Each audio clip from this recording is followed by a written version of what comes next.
L'objectif, c'est quand même de dire, à l'horizon, il y a quelques astuces qu'on peut fournir en tant qu'internaute, en tant que consommateur. La première, et je vous promets, c'est vraiment important de le faire, j'en discutais avec quelqu'un tout à l'heure. Avant de réagir, quand vous voyez quelque chose sur Facebook ou sur Twitter, avant de réagir, avant de liker, avant de repartager ça sur WhatsApp ou sur je ne sais où, posez-vous la question. Posez-vous la question. C'est une étape qui prend en moyenne entre 3 et 5 secondes, mais qui permet quand même d'éviter énormément de propagande. N'hésitez pas à vous poser la question, à relire, à vous dire, est-ce que c'est réel ce que je suis en train de voir? Est-ce que cette personne l'a vraiment fait? Est-ce que Barack Obama l'a vraiment dit? Posez-vous cette question.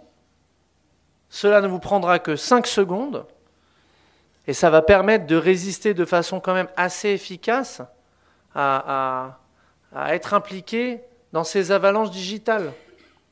Donc la première astuce que j'aimerais vous offrir aujourd'hui, c'est une astuce que j'offre à ma mère de façon quotidienne et à moi-même. Posez-vous la question.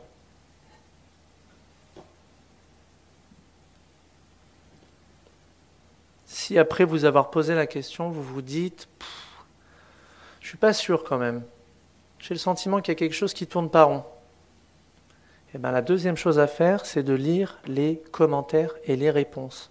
On peut apprendre énormément sur la nature et les intentions des acteurs qui sont impliqués dans ces avalanches et ces effets boule de neige, juste en descendant un peu avec votre souris et en lisant les commentaires et les réponses. Vous pouvez en apprendre une tonne. Parce que quand on veut essayer d'orchestrer justement ces effets boule de neige, eh bien, qu'est-ce qui va se passer? Les gens vont essayer de promouvoir un certain objectif ou un certain message, pas forcément qu'en faisant du repartage, mais aussi en marquant quelque chose en dessous. Donc si vous n'êtes pas sûr, après la première étape, de se poser la question en 3 secondes, lisez les commentaires et les réponses. Ça va prendre 15 secondes. Donc on en est en moyenne entre 18 et 20 secondes. Jusque-là, ça va. C'est faisable. Troisième astuce, et quand même une des plus importantes aussi, et après on aura terminé la présentation. Si après tout ça, vous n'êtes toujours pas sûr, alors à ce moment-là, demandez-vous, est-ce qu'on est en train de suivre, est-ce que je suis en train de promouvoir une info qui vient d'une source professionnelle et véridique et plausible? Je vous donne un petit exemple.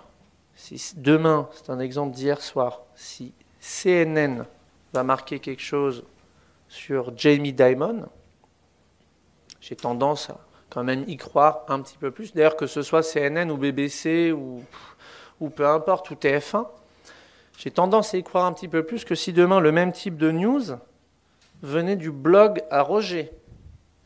J'ai rien du tout contre le blog à Roger. C'est juste que il faut quand même se poser des questions et d'essayer de comprendre le niveau de prestige et d'authenticité de la source en elle-même. Chose qui est accessible à toute personne qui lit des informations en ligne.